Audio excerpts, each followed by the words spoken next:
Good evening friends. आज हम discuss करने वाले हैं क्योटो प्रोटोकॉल और मॉन्ट्रियल प्रोटोकॉल और दोनों के कुछ इंपॉर्टेंट क्वेश्चन को डिस्कस करेंगे। तो सबसे पहले हम स्टार्ट करते हैं क्योटो प्रोटोकॉल होता क्या है और इसको क्यों रिकॉग्नाइज किया गया था, क्या इसका मेन रोल है, क्या इसके प्रिंसिपल्स हैं और क्या इसकी हिस्ट्री है। सबसे पहले बात की जाए क्योटो प्रोटोकॉल की। The role of the Kyoto protocol global warming by reducing green house gases concentration in the atmosphere of the level. आप ऐसे समझिए ग्रीन हाउसेस गैस का जो पोल्यूशन है, ग्रीन हाउस गैसेस से जो पोल्यूशन होता है उससे फाइट करने के लिए हमने एक एटमॉस्फेयर को अच्छा करने के लिए हमने एक प्रोटोकॉल बनाया जिसको क्योटो प्रोटोकॉल कहा जाता है।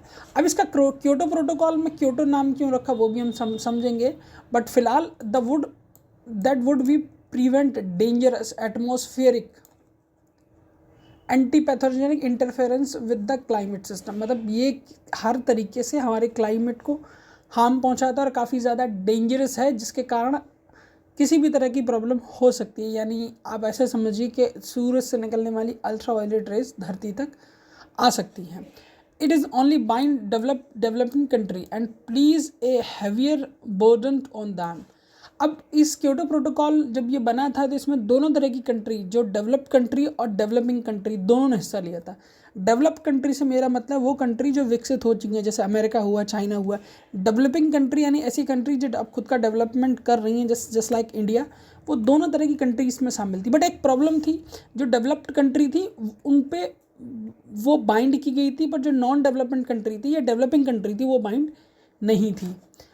आगे बढ़ते हैं। The Kyoto Protocol implemented by the objective of UNFCCC to fight the global warming by reducing greenhouse gas concentration. As of today, the parties involve it: United Nations Conference Climate Change। इस एक UNFCCC ने global warming को reduce करने के लिए green house gases के concentration को parties में इन्वॉल्व किए, जिन पार्टीज़ को आज हम कॉप के नाम से जानते हैं। हम कॉप पे एक कम्प्लीटली वीडियो करेंगे तो हम समझेंगे कॉप होता क्या है। चलिए आगे बढ़ते हैं। अब बात करते हैं green houses gases. Green house gases को हम HCG नाम से भी जानते हैं। Are gases in that earth that trap heated. इन गैसेस के कारण अर्थ काफ़ी ज़्यादा हीटेड रहता है, ठीक है। During today the sun shine through the atom warming health of surface at the night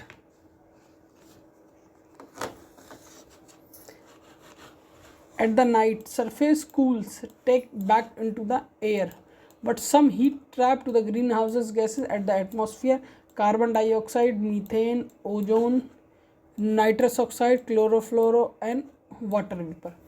मतलब कुछ ऐसी गैसेस होती हैं जो आपके एटमॉस्फेयर में ग्रीन हाउस गैसेस की वजह से काफ़ी ज़्यादा स्टक हो जाती हैं, जिसके कारण पोल्यूशन होता है। उन गैसेस में कुछ गैसेस के नाम या प्रिंसिपल तौर पे दिए गए हैं, जैसे कार्बन डाइऑक्साइड हुआ, मीथेन हुआ, ओजोन हुआ, नाइट्रस ऑक्साइड हुआ, क्लोरोफ्लोरोकार्बन हुआ और वाटर वेपर हुआ।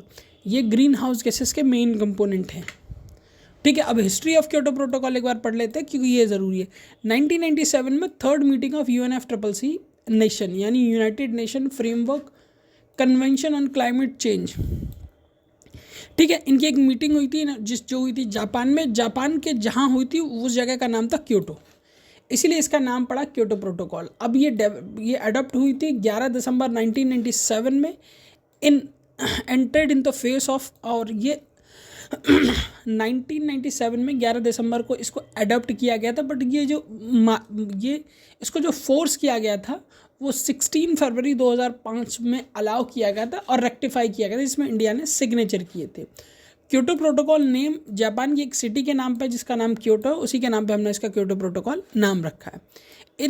It is non commonly use in the climate change decision refer to the itself, ठीक है। अब प्रिंसिपल्स की बात करें तो आप ये समझिए ग्रीन हाउस गैसेस से रिलेटेड इनके प्रिंसिपल्स होंगे।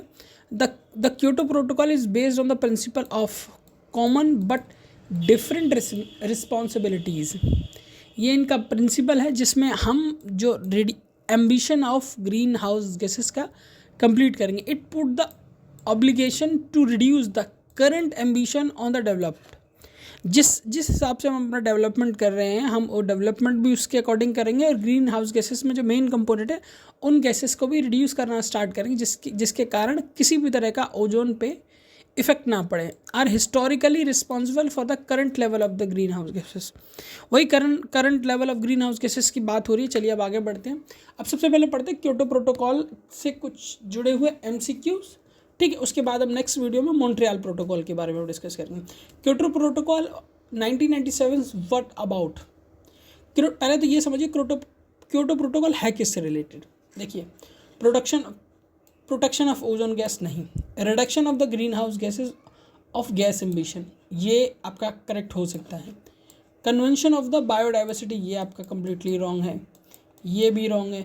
Limitation of the rise a global temperature, ये भी आपका कम्प्लीटली रॉन्ग है। तो आपका इस क्वेश्चन का करेक्ट आंसर होता है आंसर बी। अब चलिए आगे बढ़ते हैं। Kyoto protocol is related, Kyoto protocol किससे रिलेटेड है? क्लाइमेट चेंज से, न्यूक्लियर एनर्जी से नहीं, हज़ार्ड इससे भी नहीं, इससे भी नहीं, इससे भी नहीं। देखिए तो ओजोन से रिलेटेड है। क्योटो प्रोटोकॉल ओजोन डिप्लीशन से रिलेटेड है। तो ये कम्प्लीटली वीडियो था जहाँ हमने क्योटो प्रोटोकॉल जो एग्जाम से रिलेटेड 2 क्वेश्चन थे जिनको हम PYQ कहते हैं वो भी डिस्कस किया, और हमने क्योटो प्रोटोकॉल कम्प्लीटली डिस्कस किया। नेक्स्ट वीडियो में हम जो कम्प्लीटली डिस्कस करेंगे वो मॉन्ट्रियल प्रोटोकॉल होगा, और साथ ही साथ उसके PYQ भी डिस्कस करेंगे।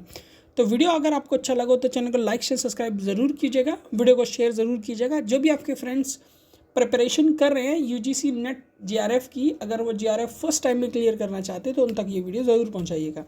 Thank you for watching my video.